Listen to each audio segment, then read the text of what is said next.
You're listening to the Dreaming Insomniacs, the podcast, season 3, episode 5, with special guest Edwardistruth. I did not come with a plan or anything written, even though I should have. I just had a really busy week, so we could improvise if you'd like. But absolutely, just ask you some questions about your upcoming projects, current projects, and projects you've done in the past. You've been an extra in movies. I didn't even know that before, so if we can get you to talk about that too.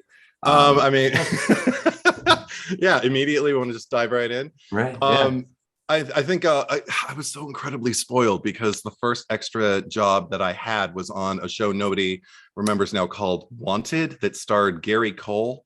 And he was like a detective. And I got that we were like looking at this, kind of like a crime site where there was a crime scene where there was like supposed to be like the remains of a little girl that we were finding like pieces of her and everything like that. But we found buried like underneath some dirt, like a sweater that was stained with blood. And my job, they got a close up of the sweater, and my job was to grab it. So my hand was on the camera, but then the camera pulled back to reveal my face as I pull it out and see that it's stained with blood. Her father comes over, takes it from me. I don't remember the name of the actor who played her father, but he takes it from me. He says, "This was my daughter's. Her name is Mary Knowles." I don't know whatever the fuck her name was. And the camera goes back to me to get a reaction shot, which never happens when you're just fucking background. I was going to say, this is a lot for a background I know. character. And it was my first thing. And I thought, I'm going to make it. And I didn't. But Still, that's cool, though. I even got direction. Like the director came up to me because I was looking at him and I felt really bad. I'm like reacting to what he's doing. And he just found the sweater of his dead daughter. So I'm just like, oh, man. Like I can't say anything, but right. Face.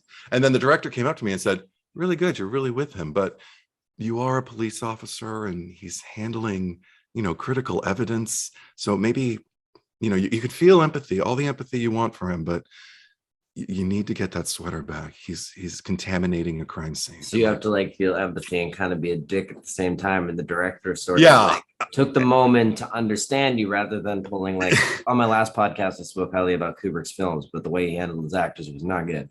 No, not at all. The opposite of that. Yes. And I had like a lot of really great experiences with people on those sets. Like, but it was such a, I got a close up. I never got to see it, and it doesn't stream anywhere, so there's no way to like get a hold of it. But you can see me in like the first episode of the last season of Charmed. I'm one of the vampires, and I even do some kind of mean, like I'm, like vampire evil bullshit. And did the FX people have that cool gel blood stuff in their kit? No, that stuff's really cool. They told us they were going a new direction. They told us that we were trying to like get a more rock star feel, because I never watched the show. I'm a Buffy stan. Okay. But they were trying to pull Vampire Diaries is what they were trying to do. I think that's what they were trying to do in that final season, trying to go a different route. So they wanted us to look all, like MTV generation, like TRL bullshit. Or like Teen Wolf. Yeah, exactly. Which honestly at first is really corny, but it gets really good eventually. I've never dipped in. I'm a fan of the original movie, but I never got into the series. Yes. Yeah. Speaking of, did you see Kimmel's an asshole, but he has this thing from 2015 where he has Michael J. Fox and Christopher Lloyd dressed as their characters on stage. Yes, I did see that. I mean, the part where he's describing sitting on the toilet watching his phone, and Christopher Lloyd's like, it's more fun than it sounds. Christopher Lloyd doing anything. I mean, and just the reunion of them, like my heart was warming. I was just in there like, he's wearing the life preserver. I mean, it's so easy to please me. He made a show. What was the show I was watching that he made? He co-created it. Christopher Lloyd. He's done a few. Mm-hmm. I did background on that Pamela Anderson sitcom Stacked, where she owns a bookstore and Christopher Lloyd was on it. He was fucking hilarious. That's awesome. You got to be in the same room as him? Oh yes, it rocks. I mean, just hearing that voice, like I grew up with that voice. I loved Taxi and Who Framed Roger Rabbit and Back to the Future and any other number of projects. Like, I mean, the list is endless. The man's a fucking legend. But being in the room with him and just watching him deliver these incredible lines, which I mean, it's a dumb sitcom, but he played this kind of erudite, very sophisticated, bookstore goer, and so he would sit there and talk about, like they're trying to figure out like who. Oh wow, you do a great Lloyd impression. Oh, thank you. I just like him. I never plan out my impressions. It's always just an impromptu thing. Yeah, And then that's why it works. Because if you're trying too hard, it's not gonna. Exactly. You can't perfect something. Like you Avengers just have to Endgame. dive Is this in. the one? Or the law of attraction. That's like three ways of looking at it. I've You want something so badly, it's not going to happen. But if you don't really want it, it's more likely to happen. I mean, God, that's a freaking mouthful. I mean, I'm not even auditioning for things anymore because I think maybe I wanted it too badly. But did I? Right, like, right. What did I want? Okay, like, I don't know what I wanted. I'm fed up with the industry. I did an audition this past week for my buddy's YouTube channel. He's doing a stick figure animation. But see, I've done small parts like in like shorts my friends did. I never had like a 10-page long script with just all dialogue on my character. And it was a lot of dialogue. And I it's his script and stick figure animation, so it's supposed to be a little cheesy. It was just really hard for me to take seriously. Chelsea recommended that I should re-record my thing, and I didn't because I was just done. Right. But she got the part, and I didn't. Look at that. She didn't really want it. I did. But then I kind of read the part and I didn't really want the part. I kind of just wanted to do like zombie noises or something in the background, like something small, like a cameo. I see. Yeah, something ambient, not like a big 10-page, like kind of like, okay, I'm gonna focus. Yeah, no, I get like that. The main character, I didn't really want that. Yeah. I mean, I've done the main character thing, but like it was for the short film my friend did for his college project, Emerson College in Boston. And it's about this, it's called Inner Monologues. And it's about this like insecure person who thinks that he is the shit in his head, but then it doesn't translate to real life. So like it begins with him not being able to wake up on time. He's trying to find something on TV, but it's Muppets in Vietnam, so he can't find anything good on TV. Tries to order food, they hang up on him. Goes to the open mic. He's gonna play his magnum opus, instead he plays Wonderwall. And the funny thing is I hate Wonderwall. I didn't even write it. My friend Brian did, so it was like this weird coincidence. But yeah, that's hilarious. Yeah, it's really funny. But the entire thing, you just hear his inner monologues, and it's like, okay, you can do this. You're drowning in your own sweat. Play them your magnum opus. Dude, you're drowning in your sweat. And there's like nobody in the audience at the open mic. That sounds like fun, actually. Right. Like, see, the whole thing about like what's turning me off is just like all actually the industry-based bullshit you have to go through that has nothing to do with the process. Like I appeasing China.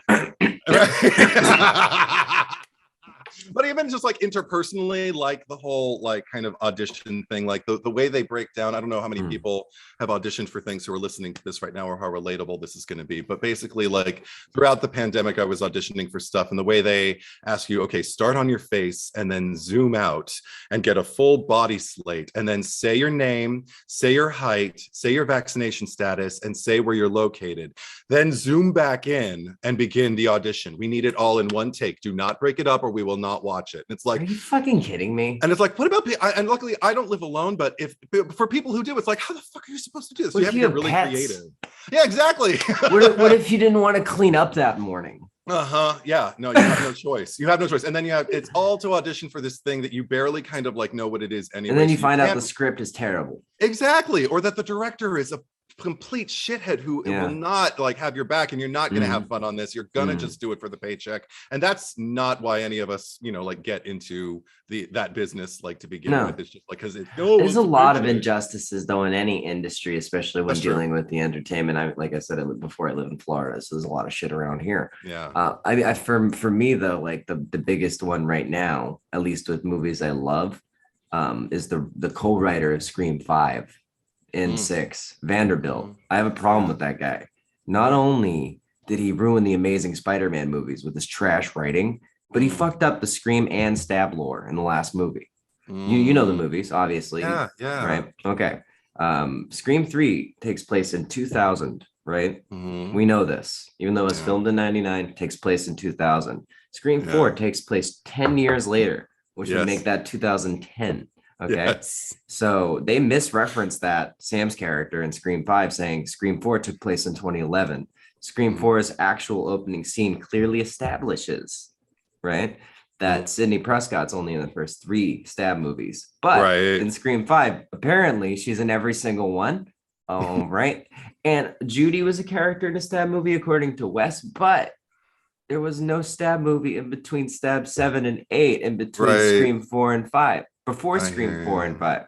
So Yeah. yeah, that I can't really enjoy that movie anymore because that all just takes me out of it. I'm like, you do not know what the hell you're talking about. And if you were a real fan, and I'm not shitting on Radio Silence, I love those guys. If he Sure. was a real fan, I know it's Vanderbilt. I know for a fact it's not Guy Busick. Fucking Vanderbilt's an asshole and they need to fire him. He's also a Freemason. And I don't like those fucking people. They don't hide who they are. And I'm not going to cut that either. I don't give a shit. That's not getting cut.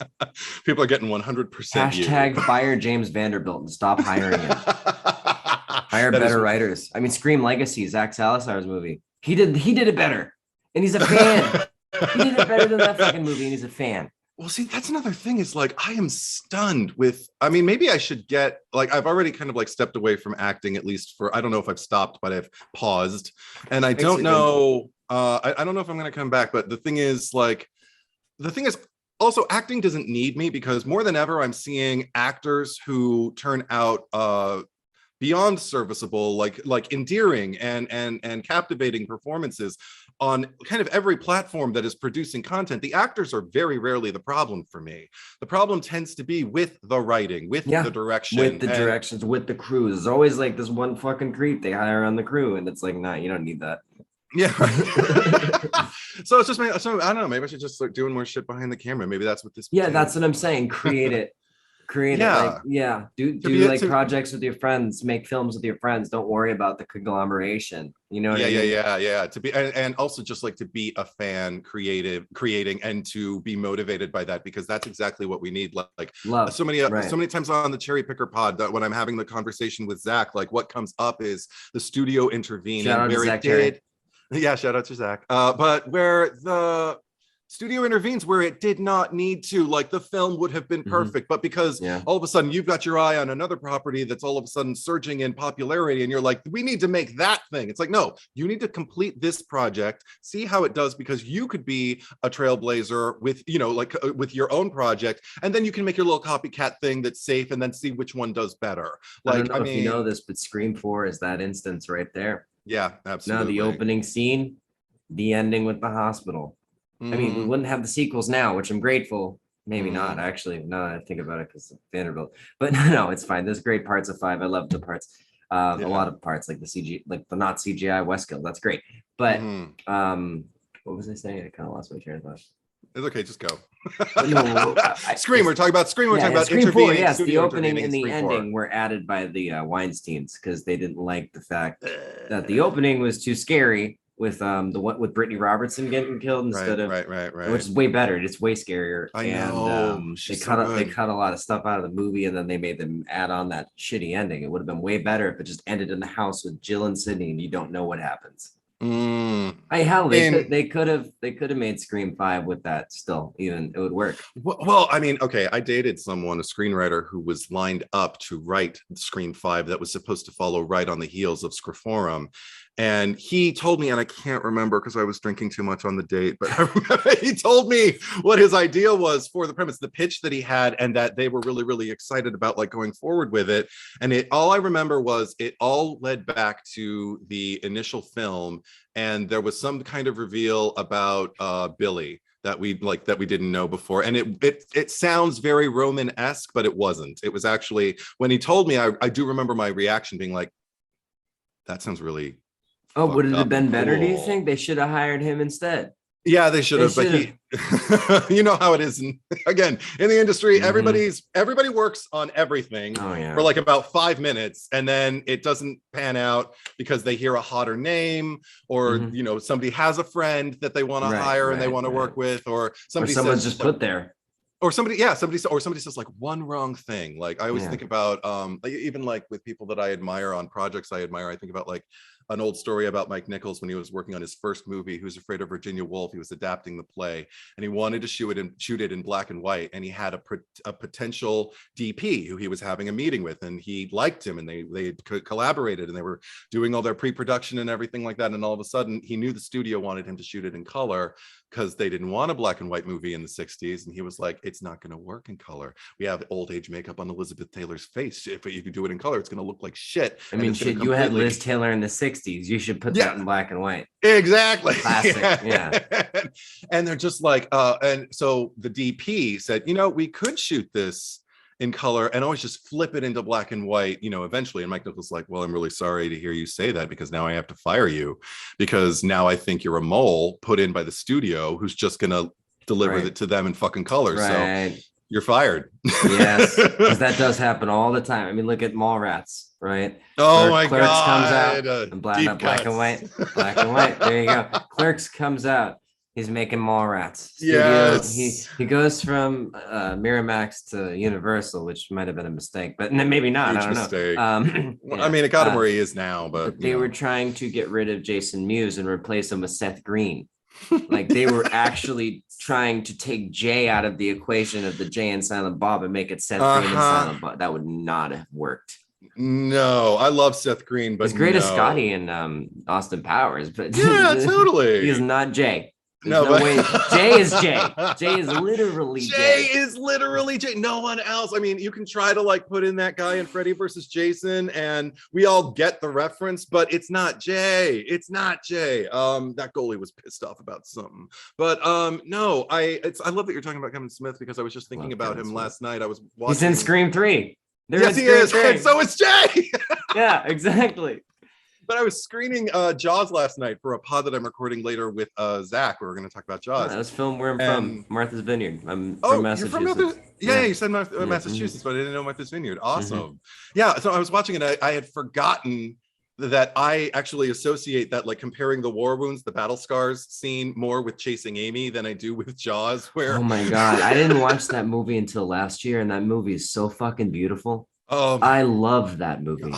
Especially Kevin Smith's monologue. I don't know. He's I don't know. Ever since Clerks 2, he's just kind of increasingly gone.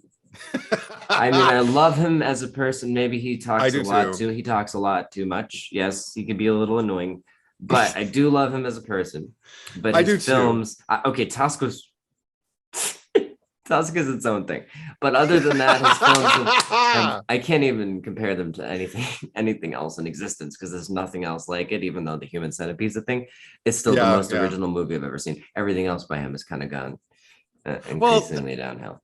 Oh, I mean, this is the thing. Like, everything I understand, and I get this from other filmmakers too, every now and then, where you get a distinct feel that, like, here's one for you, here's one for me. He's kind of in his one for me phase as a filmmaker, I feel. Past like 5 movies. Yeah, I am still looking forward to Moose Jaws, though, if it ever gets released. Well, Clerks 3 is coming out this year. Finally. Oh, okay, cool. I didn't even know about that. The trailer just dropped. It actually looks funny. Okay, cool.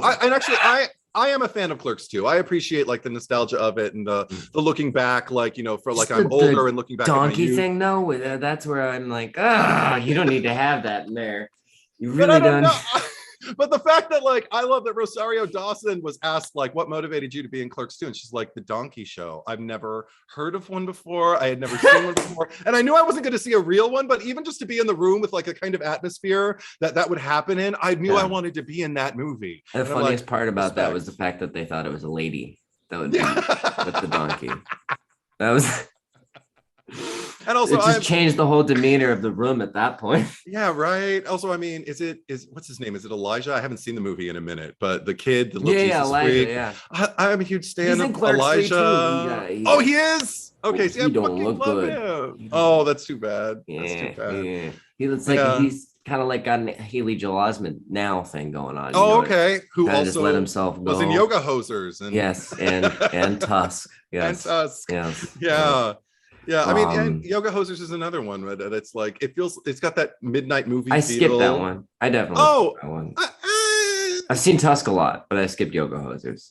I only saw Tusk in the theaters because this is the theaters. It was in theaters. Tusk was in theaters. No, you saw it in theaters? I saw it in theaters. Yeah, I didn't see it until years later. Oh, no. I saw it in the theater, and let me just set the stage for you.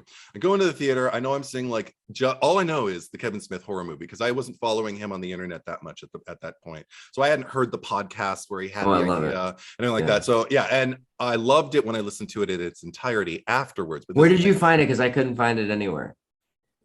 This was years ago. So I mean, this was like right after the movie's release, so it's probably buried. Somebody has to have access. Somebody has to have it somewhere. Even just DM Kevin, see if he can send it to you. Yeah, he won't respond. He's one of the ones that won't respond. Oh, that's too I guess he's bad. too bad. Yeah, Jamie Kennedy, I talk to him like every day, but Oh, okay. Yeah, probably no, shouldn't have I'm said that. open the floodgates for poor Jamie Kennedy now. No, right, no. Hey, shout out to Jamie Kennedy Hey, shout out and all Jamie. of his crew. Yeah. Everybody we've talked about almost. Yeah, that's like the You only know the person ones we we're spoke shouting highly out. of. Yeah, you know. But Um, anyway, Kevin Smith. No, so yes. but I went in to see the movie. All I knew was it's Kevin Smith's horror movie, and I got like so like ready for that. So I'm sitting Yeah. there and I'm watching the movie, and I am thinking the way it's set up, like it is legitimately like unsettling me. Like it is everything that I kind of like expect it to be. And I even seeing like the way it's Michael Parks, right? Like is like Yes. mapping out like Justin Long's, kind of like the way the Oh art yeah, is yeah. used to this and everything like that. That And makes I'm me going unsettled out of to my this mind day. going, I can't see this. I can't see this. No, but you can't look away. But then we either. get to the walrus reveal. Oh, okay. And he I don't remember who it was. Somebody in one of their like online reviews compared him to a pile of bologna. And I was Yeah, like, that was really... Chris Stuckman and Okay, it was John Stuckman Flickinger. I was just gonna say all I back see when is I a used to... bologna sandwich. Yeah. And back when I used to watch both those guys. Yeah, But, I don't watch them anymore. Chris Stuckman, ugh.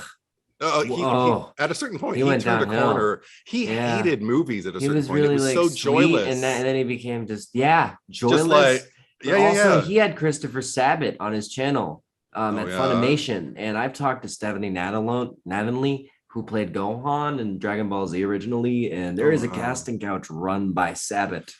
So anybody who's worked with those people have incriminated them. That's why Jamie Kennedy wouldn't work with Holden Hardman.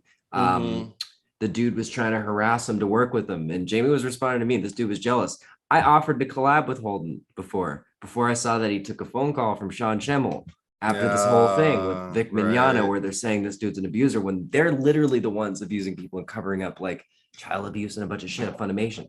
I mean, I could separate, sure, and I love Dragon Ball, but it's really hard for me to watch the English dub now, knowing all this about these people. Oh, I'm totally one of those like boycotters, and it's not like I'm a trailblazer, like trying to set an example and people be like me. It is literally just because my insides. There are things I can't reconcile while I'm sitting there watching. Like I can't. I'm not going to get into it, but I can't see Kevin Spacey in a movie. I can't. Yeah, me neither. There's a level. Like, there is a level. If that Tom Hanks thing is true, which I mean, looking into it, there's a lot of stuff that says it is. Oh, no. If it is, I can't really watch anything with him in it. He gives me a really bad vibe. I do not trust him. I mean, you say it in public, and it probably sounds like you're getting on a soapbox about something. And I'm not. I have to be careful people... because of the suppression. You can't really talk about anything. Yeah. But the only thing I will say is like there is a very, very prominent company that owns a lot of properties that I used to follow, and a lot of even streaming platforms that I used to subscribe to that I do not anymore. And would it rhyme with Shizney? Yeah, and I don't give them my money. I don't go see the Schnarvel. I don't go see. No. I don't subscribe to the Shulu. You know what? That's one case where I do break the law, and I will use a torrent to watch their content. Oh yeah. I can't even do that though, because literally, like, I had like Blu-rays that I owned. I had like Blu-rays that I owned even that were just like, I mean, the money had already been spent. It's like I'm not hurting anybody, but literally just looking at them, I'm like, I don't want to take it off my Blu-rays. Yeah, me too. All right, I did. There's a lot of like when you realize when things come out about people you're like in companies, especially that one. Yeah, and again, like I would never begrudge anybody if they have the ability, like to, with exception. But I mean, like if somebody says like but it's the content and other people collaborated on it and I want to see what they did. It's like, okay, fine, cool. I'm not here to convince anybody of anything. But for me personally, if somebody is enough in the mix of like something, I'm just going to sit there the whole movie or the whole series, whatever it is. Yeah. The whole project just kind of going like, fuck, I'm so uncomfortable. You know, a movie I love and I'll never watch again because of that reason. X-Men and X-Men 2. And the other two he made. But then again, X-Men 2 specifically has Brian Peck on a commentary. And go and look into what he did. And like all the things about Bryan Singer. No, luckily I was never a fan of the Singerverse, so it wasn't a big loss for me. But I mean, I was a fan of House, and I haven't watched that. Oh, he had something to do with House? I didn't even know that. Yeah, he certainly had something to do with the pilot. I don't know how involved he was with like the trajectory of the whole series. But on a funny note, have you seen the bloopers for House? Because they're really funny. Yes, They yeah. are fun. They are funny as shit. I did background work on House more than a couple times, and actually got to have an interaction with Hugh Laurie. He held the door for me. We were leaving nice. we were leaving the sound stage, and he was walking and everything. And of course, he's Hugh Laurie. He's this great actor, and he knows, like, I can't just slip back into my English accent while I'm shooting. So for the day's shooting, I'm American. Yeah, because I noticed in the bloopers he's speaking American too. Yes, absolutely. And even in some interviews, like if they haven't wrapped for the day, he'll still talk like this. His method. But so all he did was hold the door for me, and he looked back, and he just kind of like said, "There you go." And I was just like, House held the door open for me, and it was awesome. Chelsea's gonna love that because she loves House. He's so great. We've been under the impression that Hugh Laurie is probably not a very nice guy, so that gave us. I never saw him be rude to anybody. Everybody on that, and so he's everybody professional. He's a him on professional. that set. Yeah, he's a I love that. He's a fucking person. Oh yeah, definitely. It's always nice when, like, I had Alex Hernandez from Mafia 3 on. You watched it. I saw that. And he was talking about the Michael Shannon and Vin Diesel experiences. Yeah, those are two. I mean, Michael Shannon was in New York City, so he's kind of just like, fuck it, I'm like trying to get to where I'm going. But the Vin Diesel thing, he was talking about two vulnerable moments that he had, and it's like he never shared that with anybody. But I mean, when you're at that stratus, we're back. We are back. Yes. We are back. Sorry for that. But yes, we were talking about how humble actors could be, and Vin Diesel is definitely one of them. And it's nice to know that now, like being shared that piece of information with somebody who has it. It's like nobody else knows that. Well, now everybody knows it. Yeah, right. But I mean, it's anything that's going to like allow somebody with that kind of like level of I don't know, just exposure on the periphery, and like everybody going to like want to know, like dip in, and like, for them to still be open and not have every boundary and every wall up. Like, I mean, they're just living their lives. I think that's super cool. I just told Chelsea in between that Hugh Laurie held the door for you. Yeah. It was I mean, and that's the thing. It's just like little things like that. I was a messenger for a while too, and I remember I delivered a package to Natalie Portman, and this is funny. I could see that. I could see you delivering a package to Natalie Portman. Yeah, totally. She was nice, right? Yes. Oh my God. And not only nice, like she was one of those people who like she came out. Like she I didn't get to her front door. Like she came out to like this gate, like that like she it kind of encompasses like where she is. She's like, Natalie Portman money, you're not gonna have a front door, you're gonna have a gate.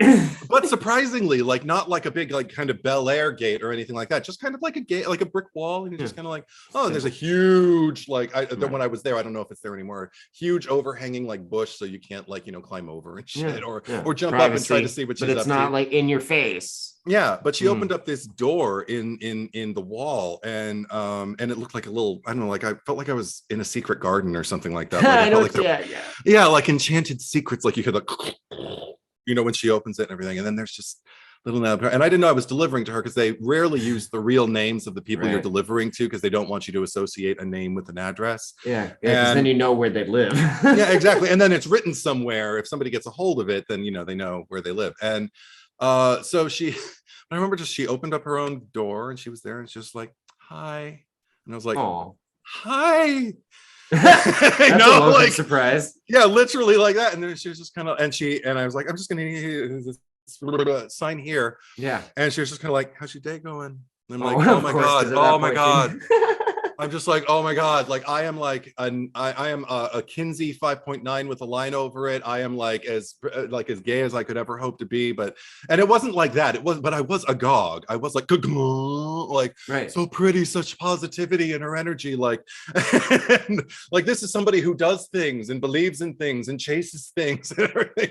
And she's just like, and she has every right to be an asshole if she wanted totally. But she's like asking me, how's your day going? Like, and literally maintaining eye contact and listening for the answer, but also like signing, making sure she does it. I'm like, oh, going great, and winding down towards the end here. How about you? She's like, it's great. I'm like, everything she's been in, though, I've always kind of got that vibe that she's like that in real life. I've always thought she was a sweet person. I've always felt that, and it's real. That's so nice. That another thing I didn't know. I feel that. That's beautiful.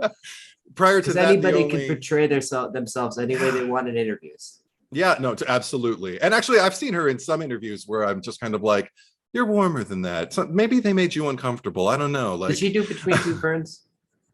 That I don't remember. I know she did Hot Ones, and that one was one where I was like, she was trying to retain her composure, and I'm like, honey, let it go, just cry, just well, like, I mean, have you had the Hot Ones sauces? No, I have not. When Chelsea and I first got together, she had the bomb, and let's just say we had some the bomb fights. Oh fuck! Like, oh no, yeah, like she put it on my tongue one day. Like no, a big fingerful. She put it down my throat. No, I can share that. Yeah, and then I got her back real bad, and we were. It was not a happy afternoon. We can just say that right now. And then I just tried those new scorching Hot Ones Pringles. Okay. If they're stale, you can handle them, right? If they're stale, leave them open for like a day because it's a lot easier. But if you don't, your mouth it's a mess. You're in hell. I mean, I live in Florida. It's already hot. So imagine outside. Inside of you while also feeling the heat from outside. Yeah, it's not fun. No, the problem is as I get how does older, anybody keep their composure on Hot Ones? That's what I want to know. I don't even try to hold it together. Like they have a new there's that Maya Rudolph Apple Plus series Loot, where she's just like been left by her husband Adam Scott for someone younger, and so she ends up getting like, I don't know, something like $80 million in the divorce settlement. Maybe it's 800 million. I don't know, it's some exorbitant amount. So she's trying to like put her life together. Anyway, she wants to like kind of like change her image, so she decides to go on Hot Ones. Oh my god! and she is drinking alcohol all the while, because they will give you alcohol if you so request. She gets drunk off her ass. You can see this on watch this. Yeah, you can see it on YouTube. It's actually on YouTube too. Yeah, send me the link. She's sitting there and she's just like, her character is getting drunk off her ass. She's going, you know what the problem is? She's like, this is too hot. And it's just fucking, that's I'm like, really funny. That's how you guest star on Hot. That's how lose your cool. Don't like pretend like you're fine. Like, we all know you're a good actor. We all know you're burning. Did you ever see the one with names? Forgetting Sarah Marshall and Russell Brand. Oh, I think I did. Okay, that man, nothing registered on him. He ate them and he wasn't even trying to retain composure, because he's been through so much poison has been in that body. Excuse me. Gesundheit. Wow. Oh. Okay. Salud. Yeah, hearing about his heroin addiction, he can handle Hot Ones. Yeah, it was nothing. It wasn't even a blip. He was like his character in Forgetting Sarah Marshall and Get Him to the Greek is literally him at the time. And before that, that's totally real. Like there's no way like he wasn't living like that. Minus the music, because I don't think he's actually a rock star, is he? No, he's just got the aesthetic. Yeah, very much so. It's so easy to buy him as a rock star. He's pulled a 180 with his YouTube channel. Oh, really? I haven't even been following him on YouTube. He speaks on like political shit now. Like he's very sophisticated. But the only thing I don't like about him, and why I don't watch him, is he makes his wife help him with it. Oh man. Oh dear. His new wife, not Katy Perry. You never see her on the camera. No. Right. He makes his wife do all of it. It's like, do you see me here having my girlfriend run my podcast? Right. No, she's watching TV in the other room right now because she just worked for 6 hours. Exactly. She's living her life. Huh. Okay. That's kind of upsetting. So you could say he's humble all he could say he's humble all he wants, but it doesn't work if you say it. Right. I can stand there and say like, see, I'm a very humble person. No, you almost have to like not discredit or gaslight yourself, but not toot your own horn. You know what I mean? It's something for other people to say. Like, don't. And don't even like take like almost like try to dismiss it when they give you the compliment, but don't be rude about it. You can say thank you, and you can look uncomfortable. That's endearing. That's that's going to keep you accessible, for like a couple years, I mean, I draw like at work and stuff, and I use Prismacolors, but I don't just do like the light layering. I'll spend hours and I'll do the light layering first, and then there'll be the heavy layering. My pencils are down to like this at this point. But I do this really good picture of Gohan from Dragon Ball Z. And one of my coworkers was like, that is so good. She's like geeking out over it yesterday at the end of my shift. I'm like getting uncomfortable. I'm like, I just told my other coworker I was proud of this, and I'm never proud of my dimensions or anything like that with my art. But I was like, I'm going to frame this and put it on the wall. And she starts geeking out over it, and I'm like, I'm like almost downplaying, and I'm like, oh yeah, I just do it for fun, I'm not really trying, which is true. It's in between my phone calls that I'm getting at work, because I help book appointments for auto dealerships. So there's some time in between. You kind of have to doodle. But by Yeah, the end of the day, I usually have a masterpiece, in my opinion. So that's so cool. Well, I mean, yeah.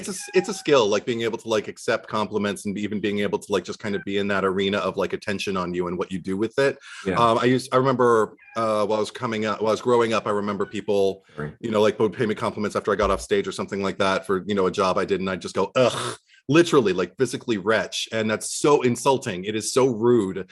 And I had to learn how to say thank you sincerely, like to actually like look them in the eye. And I think once I kind of like realized they don't have to be paying me a compliment. There is nothing, like it actually Kill takes them a lot with of kindness at that point. And also it takes a lot of courage to pay It someone does. a compliment. Like I will never assume somebody cares enough about my opinion that I will cross a room to tell them, I think you're amazing, like, because in my mind, they're just going to think, well, who the fuck are you? What? Great. Right. Most of the time they are going to think that, but that once in a while when they do. Yeah. So really when somebody good. pays me a compliment, like I really take it to heart, and it doesn't change, the thing. It's like, but somebody thinks that. You touched somebody in the right way. You did something right. And it's like a reassuring, cathartic, vindicative process. Yeah, it's just a way to exchange like something nice between two people. I mean, if we don't have that, what the fuck do we have in this world? Right. Like we need to stop dividing and just come together and find that in every single situation. I mean, too much political talk at this point. I mean, at the same time, like I understand like the need for it. I understand the need to unpack things and for people to tell their stories, but it gets to a point where I feel like every single person. Stop it, Mia. Sorry. It's okay. I got my own. I got Des with her meow. She's trying to get outside. She won't get outside. Okay. Yeah. She thinks she's an outdoor cat, but she's not.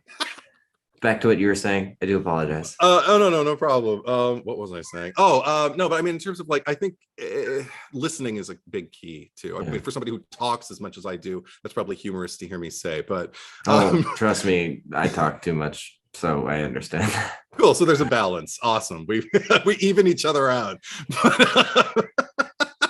We can help each other get better at listening if we keep doing pods.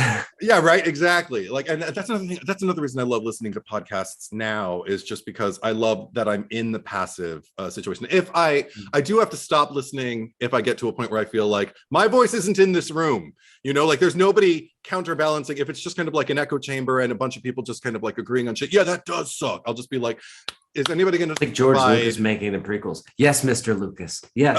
Yes, ma'am. God, yes. God. I mean, the only reason why that original trilogy is so good is because those actors like George, this line is fucking stupid. Yes. I'm not saying that. We're going to say this instead.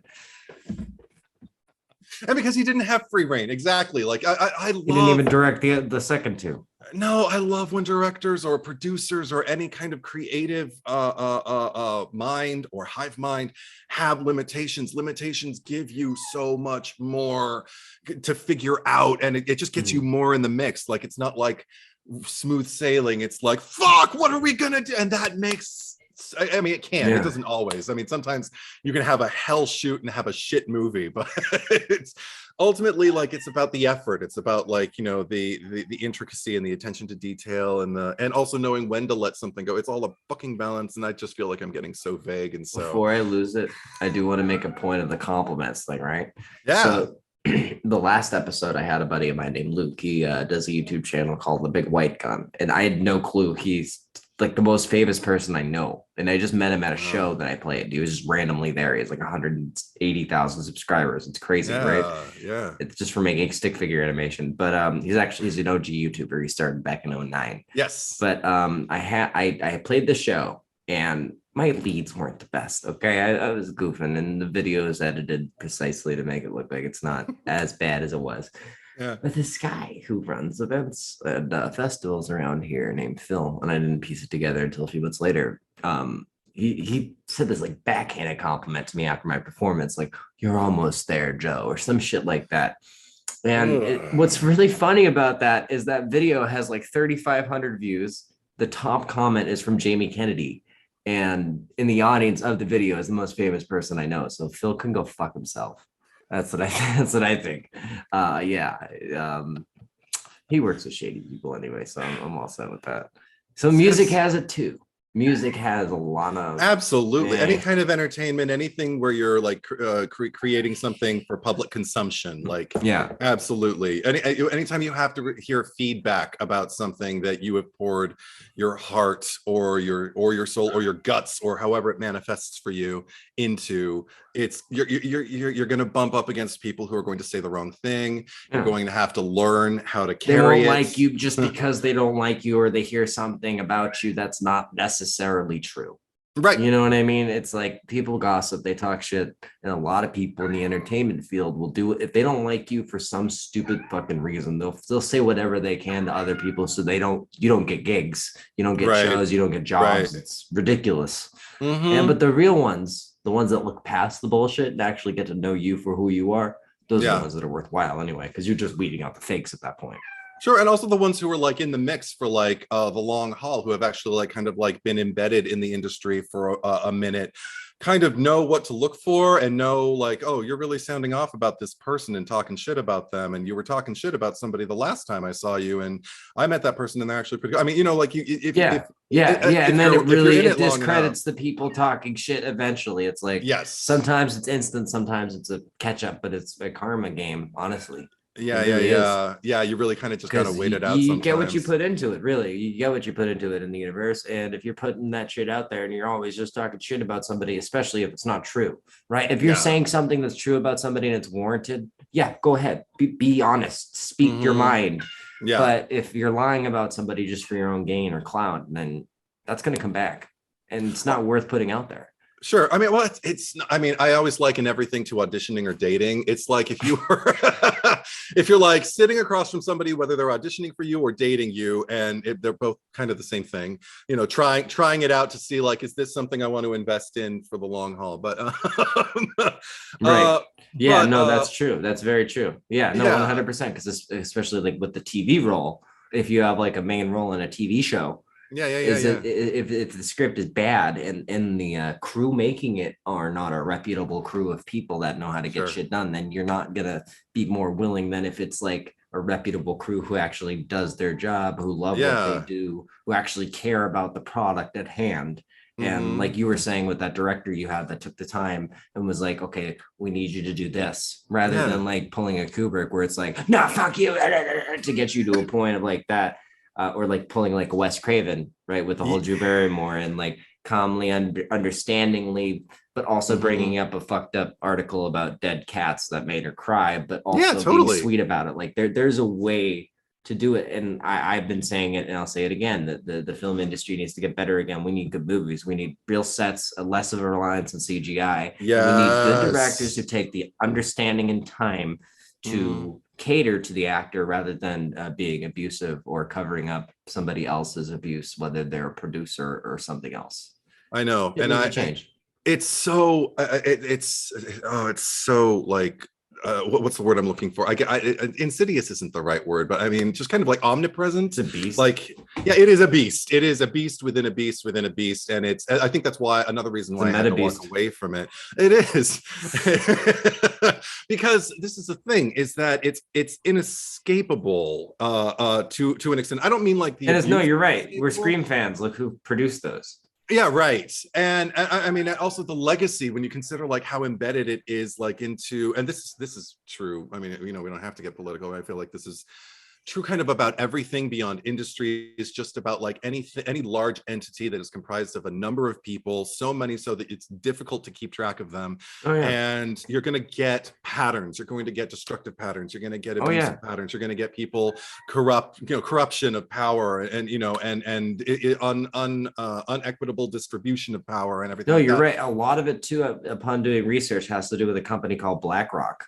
A lot of these big money companies are trying to cater to something called an ESG score, and it's a rating this big multi-trillion-dollar company called BlackRock holds on all these companies, that if they don't cater to it, they don't get a good rating. So Schmizny and all these other top companies are trying to cater to the ESG scores. That's why you see Netflix was starting to tank, and now all of a sudden they're trying to be cool again, because they just lost like more than half of their subscribers in the past 6 months. Netflix is tanking because they're trying to cater to this BlackRock thing. That's why you see movies like Cuties coming out, stuff like that. You know what I mean? It's But Yeah. onto the whole schmizny thing, like back to the Star Wars thing, right? Like you look at, like we were talking shit about how like all these people were yes men on the prequels. But you know, you compare like those three movies. I mean, you can remove some parts of Attack of the Clones and some parts of Phantom Menace, sure, and some parts of the third one. But hear me out. You compare that to the Disney trilogy, and like, okay, one example is the Darth Maul fight between Darth Maul and Obi-Wan. Yes, you got the Lucas no dialogue, but you have this emotional current between the feeling that Obi-Wan just lost his mentor, his best friend, you know, his brother. And that's really well done, like emotionally in the moment. You look at the Disney trilogy, there's nothing like that in any of those movies. It just feels phony. Well, I mean, there was no plan. I mean, but it's not even that. It's like everything's being spoon-fed to you. It's all exposition dialogue, and it's explained. I mean, a lot of people misproperly talk shit about Revenge of the Sith because they talk about Anakin's turn being too abrupt. There's a line in the opening scene when Anakin's about to kill Dooku, and Chancellor Palpatine says he's too dangerous to be kept alive. And later on, when Mace Windu is about to tell Anakin, or about to kill the Emperor in front of Anakin, Mace Windu says the same thing about Emperor Palpatine. Right. So to Anakin in that moment, the Jedi and the Sith are the same. So it doesn't matter if he turns. So actually it does make perfect sense, because if you paid attention to the dialogue, not you, but they would see that. And then you look at the Disney trilogy, and literally not only did they not have a plan, so they fucked themselves, but the writing is just explain everything to you, and then everything that you would take like to read the expanded lore, they made Emperor Palpatine Darth Vader's father, which makes the Emperor Kylo Ren's grandfather, and Rey's also now the granddaughter of Emperor Palpatine. They make out at the end, so they reintroduced incest into Star Wars by not having a plan. Yeah, and also again, beyond not having a plan, by actually doing the thing that we seem to be criticizing other franchises for, in not like giving more freedom to their filmmakers. I feel like there was a little too much freedom given Rian Johnson. Yeah, and but Last Jedi. Yeah, no, he did like what, 2 good things before he was given these big things that he bombed. He did the movie Brick, and then he did that episode of Breaking Bad. 2 reputable things, and then he just he's one of those directors who's he's just one of those directors that, because I watched Brick and I fell asleep, and then I tried to watch it again, and I know I'm probably the only one. I mean, but a lot of people, like, you know, were lauding it. I was going to film school at the time, and everybody in the classroom was like, Brick is like film noir, but like in daylight and with, you know, just regular contemporary. And I'm like, if you get to the end, it's worth it, but it is a slow burn. Okay, cool. But the thing is, I love slow burn, but I don't think at that point I was just kind of like, okay, maybe this guy just isn't my director. Yeah, maybe you just don't like his style. Yeah, every project I've seen subsequently, I've been like, this is not my director. That Breaking Bad episode, though. Okay, I haven't seen it. I need to go into Breaking Bad. I've never seen. Dude, I need to dive in. He directed the best episode of Breaking Bad. Oh, okay, that's pretty cool. No, that's probably why he got the Star Wars movie, because Breaking Bad had such a great ending, and he directed like 2 episodes before the ending.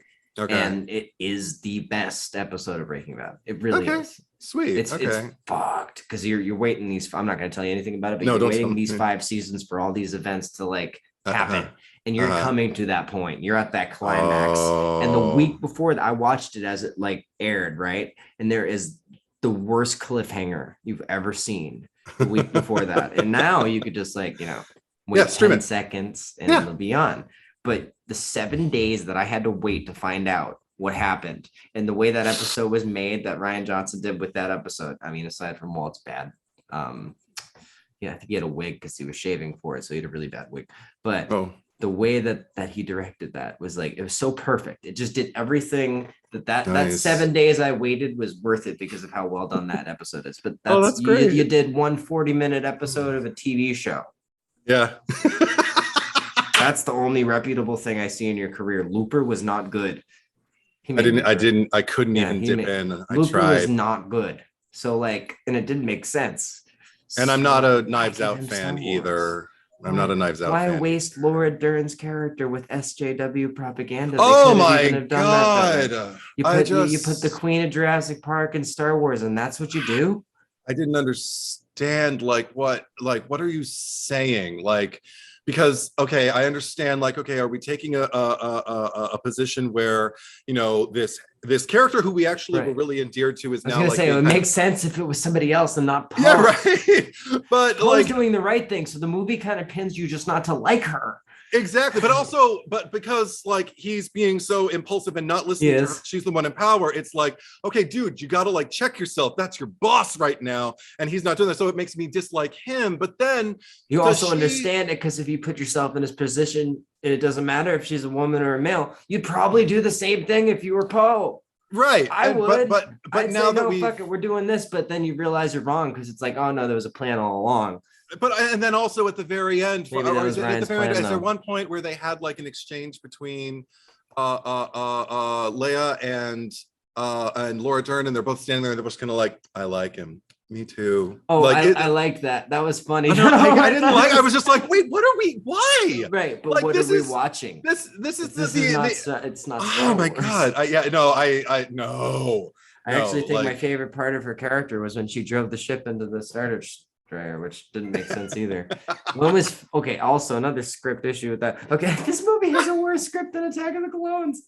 Attack of the Clones is written better than Last Jedi. I mean, at least I can follow it. I don't When like was following fuel it, but ever I an can. issue in Star Wars? Seriously, when was fuel ever an Fuel- issue in Star Wars? And I- the only time fuel was ever a problem, the gas. What it's not gas, but space Right. gas. Right? Space gas. Well, the only time fuel was ever an issue was in The Last Jedi. It's very conveniently. Yeah, right. But I and also I'm glad you brought up the prequels too, because I actually revisited right at the top of the pandemic when it was clear we were all going to be in the lockdown and everything like that. Oh, that's the time to do it. Yeah, I was like, okay, I was bogarting off my friend's Disney Plus, and I was just kind of like, okay, you know what? They got all. I think I did have to rent the Rise of Skywalker, but the rest of them I had access wasted your to. money. I know, but I wanted to watch it again because I I saw it it twice in the in theaters theater. because I was in denial, and then I Yeah, rented yeah, it. yeah. And I was like, I watched 10 minutes. I'm like, oh, ugh. Yeah, Ugh. but I mean, of course, the first time I watched it, also that was the thing, like the audience I watched. Oh like, yeah, they the were- audience was awesome. No, my audience was dead. Oh, yours was dead? When I saw it in the theater. So I was like, I Oh. need to see it in my own environment. I need to Mhm. kind of know, how do I feel about this movie? Because I was sitting there like ready to. I mean, I'll take scraps. I wasn't expecting huge things from Rise of Skywalker. I was just kind of like, Oh, there's show- some fun show- things in there. no, I'm yeah, not I was gonna like, lie. show me Rey doing something Yeah. cool, and Yeah, you know, okay. like whatever. Oh yeah, we got the lightsaber fight was nice. Yeah, like little things. So Yeah. I was fine. We didn't I get wasn't- one in The Last Jedi. I knew That it wasn't pissed me off. going. I knew it wasn't going to solve all the problems of the trilogy. Let's just put No. it that way. So Oh, I knew no. going in, but then nobody was excited about it. So I'm like, why are you all here? Because it was this packed theater. It was like the weekend it opened, and I was like, okay, I'm the only one. who Just really gives a because shit we anymore. dedicated our time to the first two. Now just fuck it. Exactly. Now it's just like a formality. But so I watched it again, and I went through the whole thing, and I watched it chronologically. And I do have to say, Phantom Menace, more watchable than I gave it credit for all the years that it's been in existence. Just It because, feels more like a Star Wars movie. and also just in terms of like my political palette, like I've Oh, been, yeah. I've become more politically active. Yes, so you Senate understand a lot of the hearings and- dialogue more. Yeah, Mhm, yeah, mhm. and I even have like more I of should rewatch an it. appetite for it, like watching people fight for things by making a speech and shit like that, as opposed to the rebellion, the Rebel Alliance, like on the floor, like the grassroots people. Like that's what the original trilogy really focused on. And so that was fine. Attack of the Clones, God, it's that movie. And Revenge of the Sith was fine. Like I was just kind of, I Yeah. mean, it's not the best version of this story of like, the somebody gone bad. Like it's not the movie that we were all It's hoping been done for when better we got. before. Yeah. Yeah, exactly. And probably since, but Yeah. it's watchable. It's fine, And then I even watched Rogue One. Yeah. Fun, like I sets you like up Rogue for One. Chelsea yeah. walked out of the theater. She hated it. But really. you really, honestly, though, you're kind of missing the point if you walk out before the end. Yeah, that's the thing. It is all about like amping you up for Yeah. the next chapter. But then again, I get it. There's no opening crawl. It feels kind of cheap. I mean, the best part, and I always love it. Like, also, I haven't seen the Obi-Wan show, but I've seen the clips with Jimmy Smits. I always love when they okay. put Jimmy Smits in there because he's the best character in season 3 of Dexter. Actually, I'm gonna say unpopular opinion. My favorite season of Dexter is 3 because of him. Really? Uh-huh. That's when I dipped out. Really? Oh I have my to go god, back dude. in. Jimmy I have to go Smith back in. oh, you have to. You have to at least get to the end of season 4. Okay. Then dip, Okay. then dip out. Then dip Okay. out. And it's funny, the newest season, New Blood, that they brought back was filmed in a town called Shelburne Falls. It's a little village in Massachusetts. I lived there for a Oh, couple of years. wow. Yeah, so it's really surreal. But Yeah. like when you see the interiors, you're like, oh, you motherfuckers did not film that there.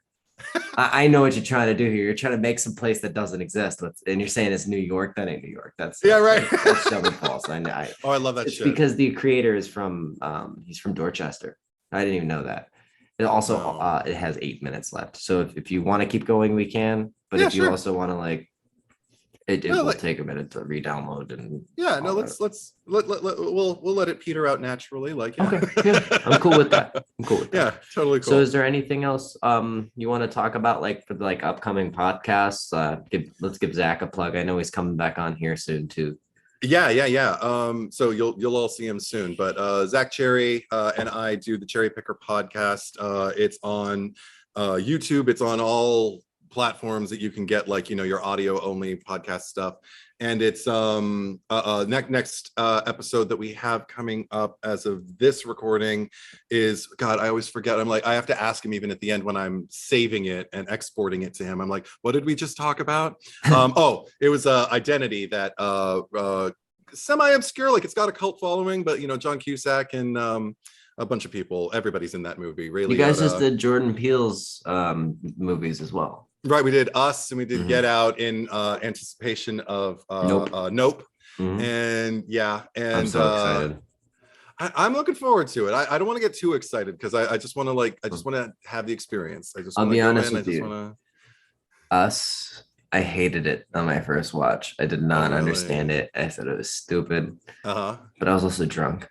So It's not a good drunk film. no. No. Because like I rewatched it after we watched Get Out like a month ago. Yeah. And I did a bunch of like, you know, research about like the tunnels underneath our country and things like that. And it's like you watch the movie and there's a lot of symbolisms. Jordan Peele's letting you know what's going on in the world. If you pay attention, like the whole doppelganger thing is the fiction. He even said that. This is the fiction aspect and this is the true aspect. Yeah. Right. Don't get too carried away with the fiction. But dude, there is truth in that fucking movie. It's awesome. Us is a beautiful. I like it better than Get Out now. Me too. Which Get Out also has great commentary and real things. As well. Yeah, I feel like adding the fiction. Well, I feel like Get Out is the more kind of like limited Us. Like Us just seems to kind of like open the world up. Oh, and it's yeah. like, what the fuck? Yeah. I mean, yeah, the themes are even like world, even though it's relegated to this country, to the USA. It Well, does like seem you look to at be Get Out, it's global. more isolated, right? The Sunken Exactly. Place is a commentary on like MK Ultra, but then you Right. take the whole Us thing. It's like you put it on like the whole. Like you were saying, it's like everybody. It's like it's more relatable. It's more. It makes people who are like who are more in denial and less accepting of things that actually happen to actually take the time to look into things and like be like, okay, we need to make a change here, rather than just denying it. And I think Jordan Peele's doing a great job with his films, mixing the fiction with reality, adding that commentary to try to help. And I think that's really cool. That's how I take it, at least. Yeah, absolutely. And still making it like, I guess, and I don't think he's necessarily consciously doing this, maybe, but making it palatable enough for like a mainstream audience, because I do feel like Get Out was really for the audience and Us was really for him. Like it's like, okay, I've got this passion project. Oh, I've got this story. there I want to is a tell lot. it and I'm going to put it out there. You know what I noticed though in my second rewatch? What? In the like opening scene right by that old TV, there's a copy of Nightmare on Elm Street on VHS. Yes, totally. And Chud and Goonies. And, there's a bunch. Yeah, there's a lot. The Right Stuff. Yeah. Yeah. You can literally go kind of frame by frame, or at least minute by minute with that movie. There could be a podcast like Us by the Minute, and you could. Just and honestly, I usually shit on CGI spiders. Not bad. It's if you look too close at it, it might bother you a little bit. You can tell it's fake, but it's not bad. Not a bad CGI spider. Also, I get the metaphor, the itsy bitsy spider climbing up the water spout, you know? Yeah. That whole movie is just loaded with double meanings. You have to see it twice. You have to see it twice. Yeah. Same with Get Out. You can't just see that once. No. I'm glad they didn't go with the original ending for Get Out, by the way. Oh my God. I mean, we got it. We got it. Yeah, just we got in it. the lights. Yeah. We, Oh, yeah. That was enough. That's when the whole audience uniformly like groaned, like we know what that means. And then thank God the movie didn't abandon us, because even though I did watch I had never seen, I'd heard about it, but I had never seen the original ending, like, you know, the footage before, until I did the podcast. They have footage of it? Yeah, it's on the Blu-ray. I should watch it. Yeah, it is worse. I mean, it's probably more realistic, honestly. Yeah, and it also makes me go, you just got to watch and see, but because he kind of takes a stand. Chris, the main character, he just kind of takes a stand, and you're just kind of like, are you really taking a stand though? I feel like you know, like, it tries to make a commentary on that at the very I mean, kind of like, I mean, like he I'll just put on the table, he basically says like, I stopped it, and I'm like, but have you though? Like, you know, because really give up, because then you don't see what happens after that. If you think it's like the end of Forrest Gump, right? Exactly. You find out Jenny has AIDS, she dies, but what they don't tell you is that kid totally does it. Forrest Haley Joel Osment, full circle. Both of them are gonna die. Yeah. Right. Yeah. Look at Haley Joel Osment. What happened to him? I didn't say that. All right. Where were we? We're talking about Get Out and Us and all of that stuff, but yeah, the original ending. Yeah, but that ending, like, it made me feel a little bit like I'm not entirely satisfied, and I am completely satisfied by the ending that is plugged into the theatrical release now for Get Out. I'm glad they went with the actual ending they chose for Get Out. It's kind of like, then again though, if you look at like 2018's Halloween, if they had Laurie crash the bus, it actually would have made it better, and they listened to test audiences and made it so like Zartan caused it, so that was kind of dumb.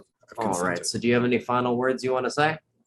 In addition to like checking out the Cherry Picker podcast, I also do one called Movies Worth Talking About that is solely on YouTube with my oldest friend John Carlos McMaster. I think I'm subscribed to you. Go and subscribe, everyone. Yeah, go subscribe. And we have, oh my God, we started right at the top of the lockdown in 2020, and I remember it was just something to do because it was fun and we couldn't leave our houses. The dreaded year of 2020. Yeah. We figured we'd Zoom and just talk movies for hours because we do it anyway. So we figured we may as well, you know, put it together, put it out there, and see if anybody agrees or not. And the first pod we did was about the Child's Play franchise, and Don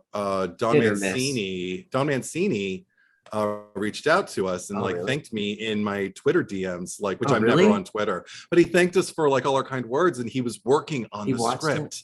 Yeah, and he was working on the script for the finale. He said he had been kind of blocked for the finale of season 1 of Chucky, and we helped him. We inspired him to like finish it off, and it was like, oh my God, you know, because I love that. That's I love fucking that franchise. awesome. I'm a huge stan. I know. I'm just like, Don Mancini, awesome. Yes, represent. We love you. And he's like, yeah, now do Hannibal. That's like the TV saying series. Thank you on Instagram to somebody, but then like going and taking their advice by listening to their podcast. Like, who really takes the time to? I was shocked. The ever living day. You could say what you want about like Seed of Chucky, right? Say what you want about it. No. I love Seed of Chucky. We'll have that discussion next time. That's just my opinion, though. Okay. I just like the horror stuff more. The comedy just it works better for me. Like I love Scream 3, regardless of the issues. But with the Chucky thing, I think it fits more aesthetically as scary. That's why I actually really liked Curse of Chucky and the other one they did. I haven't seen the TV show yet, but I'll catch up. Okay. But I just think it's scarier with the horror thing. He can be funny, and that's he always has been. Yeah. But just taking the pure comedy approach, the whole like meta thing with Jennifer Tilly. Yeah. And then all I hear is Bonnie from Family Guy because it's the same actress. So it's like, well, I knew her before all of that. Like I my first exposure to Jennifer Tilly, I think might have been, I don't know if it's a movie you even is on your radar. It's from the 80s, starring Michelle Pfeiffer and why am I losing their names? Sounds like a great cast. Beau Bridges, Jeff Bridges. It's called The Fabulous Baker Boys. I've heard of it. I haven't seen it. I'll check it out. That's a great cast. Yeah, she has a tiny role in it. She plays a woman who's auditioning to be their singer. Michelle Pfeiffer ultimately becomes the singer, but she's in the audition singing "The Candyman Can," and I'm just like, "Who the fuck is this?" And she's hilarious. And You just did a great Jennifer Tilly impression. Thank you. That's exactly how she sounds. It's very it's very faint and almost like frail, but like not giving a fuck at the same time. You know what I mean? Exactly. Yeah. No. One thing Zach and I actually love to say back to each other over and over again is a line from Seed of Chucky after she, spoilers, kills the maid as Jennifer Tilly and just goes, "It's just a little slip." Actually, you know what? I take back what I said. Jennifer Tilly is the best part of that movie. Like as She's herself. amazing. Yeah, she's great. She's great. I like the horror stuff more, but that's just my opinion. Okay, we can get into that more so like in another pod. But yeah, of course. So we got to do this again soon, man. Thank you for coming on. This has been great. Problem. Yeah, this went to great lengths, and any podcast should do this. So I'm excited to sit down and put it together. And we got to do this again soon. Absolutely. Once again, this has been the Dreaming Insomniacs, the podcast, season 3, episode 5 with Edwardistruth. Go and check out his projects. Cherry Picker. What was the other one? Can you say it again? It's called Movies Worth Talking About. I promote them both on my Instagram. Look for me on Instagram at Edwardistruth, one word. There we go. Thank you for plugging and thank you for coming on. I look forward to doing this again, and I can't wait to put it up there. All right. Have a great rest of your day, Edward. You too, man. All right. I know what I said to you.